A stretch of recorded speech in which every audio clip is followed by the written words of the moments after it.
the best sites are gone.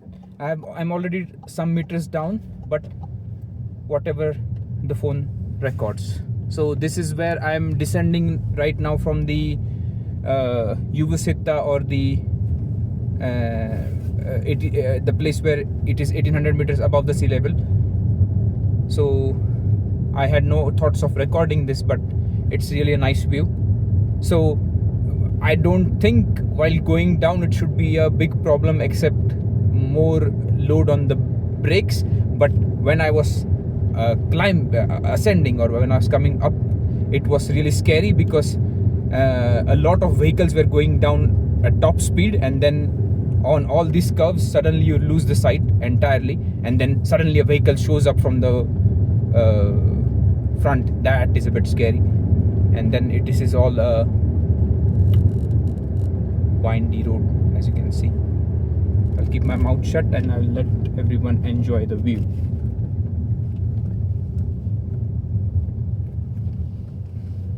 Okay, now we have cars coming up as well, and I don't want to scare them, so I'm going to go real slow.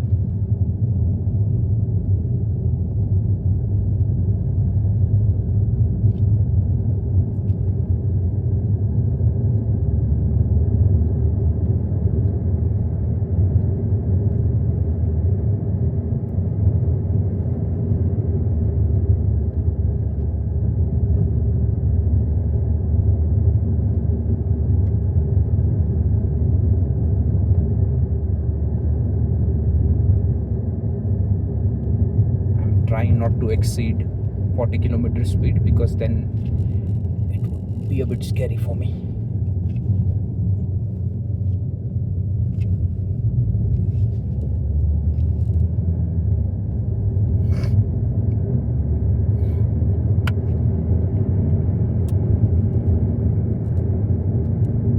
I just realized that both my ears were kind of blocked for all this time. Now that I've started to descend a bit in the altitude, they're opening up, just like it happens in the planes sometime.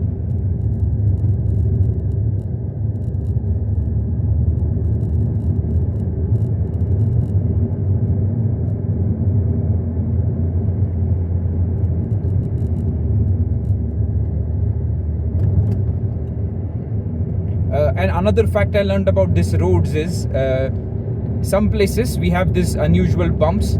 They try to smoothen them out before the summer when the tourist starts coming in. But many places, I don't know if the camera is recording, there are these slight bumps.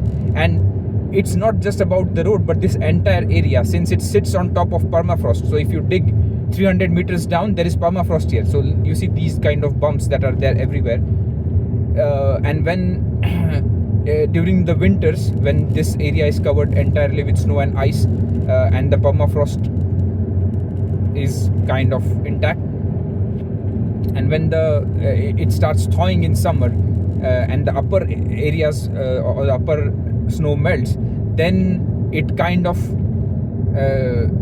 thaws till, I think, 2.5 meters something beneath the ground, and then these roads get disturbed because that ice and that has been formed below the ground starts to melt, and then it disturbs the structure of these roads. So it's not just it is a bad road, it's something that they cannot do much about. And of course it's not a bad road, they don't have a single pothole here, so it's a crime to call it a bad road. No, we have one pothole somewhere.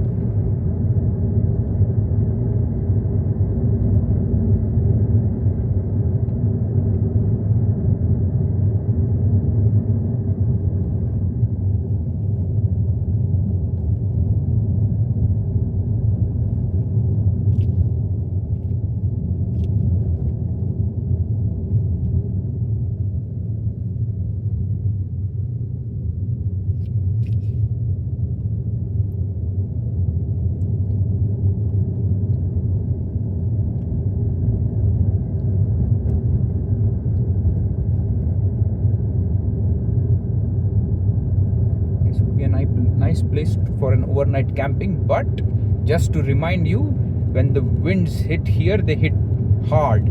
I experienced that yesterday, and also I learned at the weather station. That's where I started. That's the highest weather station in Norway. I think it was in 2011 or 2011 or 12, where winds of 60 meters per second hit on the top, and these small rocks that we see, they were practically flying. And then there is a tourist station up there, or a hostel. All of its windows were shattered, its glasses were shattered, many wooden structures were broken, and when they came up, it was a huge task for them to repair that thing.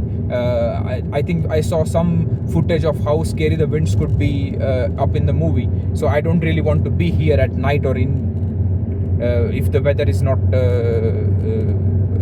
friendly.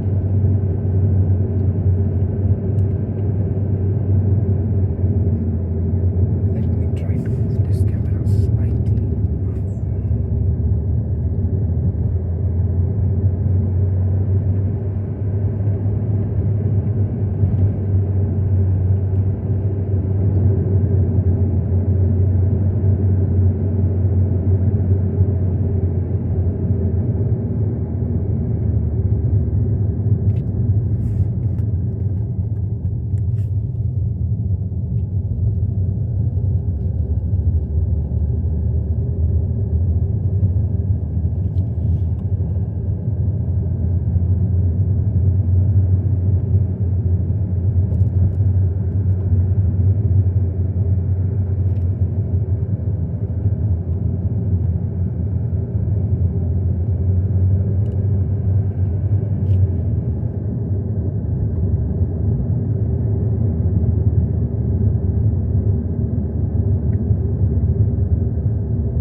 Now these turns are not feeling a big deal when I'm descending, because I'm driving on the right side, so I don't have to worry much about driving off the cliff. But when I was ascending, then at some of the turns, you practically have a 1200 or 1300 meter cliff on your right hand side, so that can be a bit scary.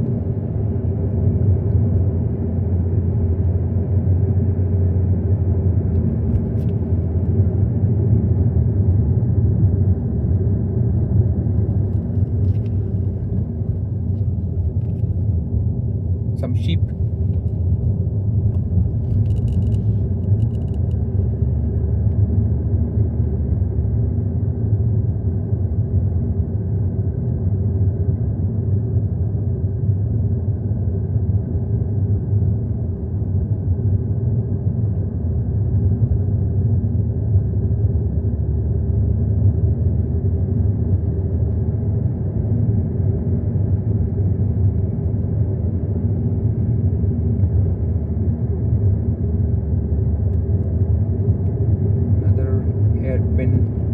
Bend or curve is coming up.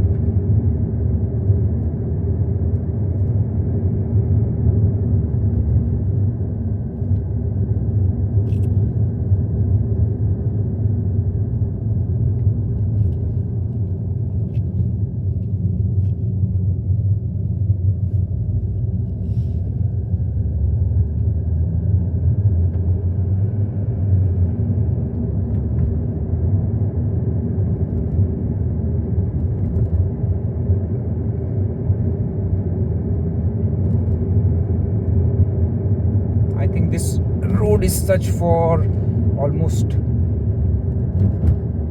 kilometers or 10 kilometers, something like that, and then it flattens out when we have descended the altitude.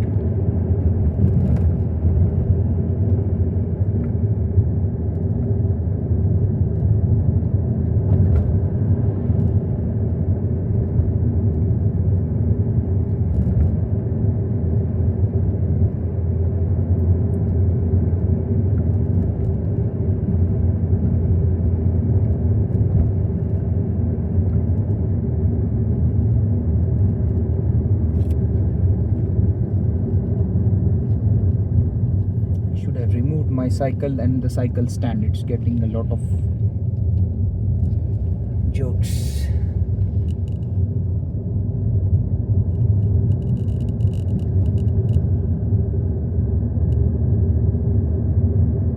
We have a caravan coming up. There were many caravans up there, so these drivers particularly need to be very skilled. That it's not because of the length, I think this one particularly will fit in my license as well, but it's about it because of the height. So this center of gravity goes up, and then the turns and all, you have to be really careful.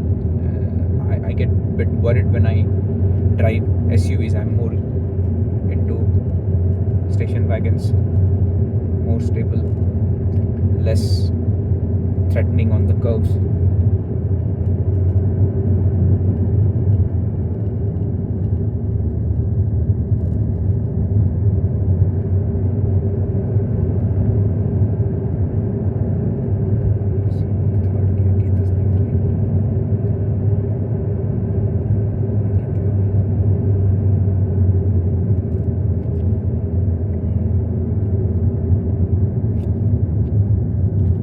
My ear opened up even more. Now we have this toll gate. I think it is 150 NOK for a regular car, and then you have to pay it within 48 hours. So it's automated. The cameras record your registration plate. You just have to go to their website, and then you have to pay it within the 48 hours. So now what happened? Oh no, it's not. This one is different. You have to pay here. I got mixed up with the Juvasshytta thing. The other station that needs money.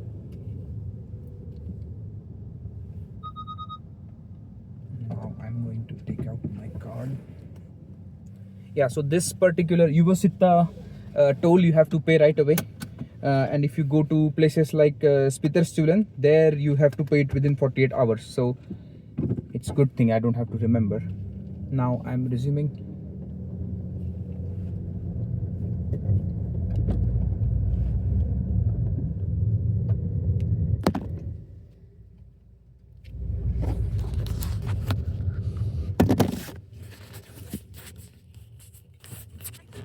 It's not staying stable for some reason. Trying to put it in a stable position.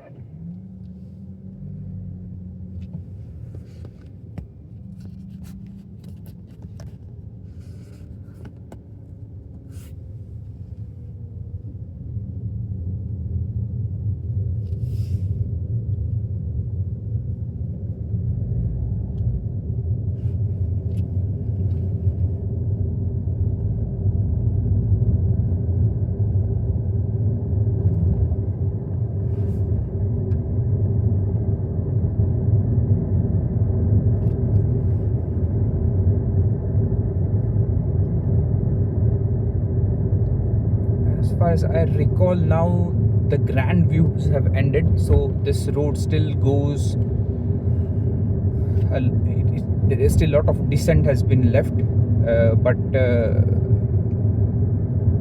the views of the mountains that you get from top, that I don't think we would be getting anymore.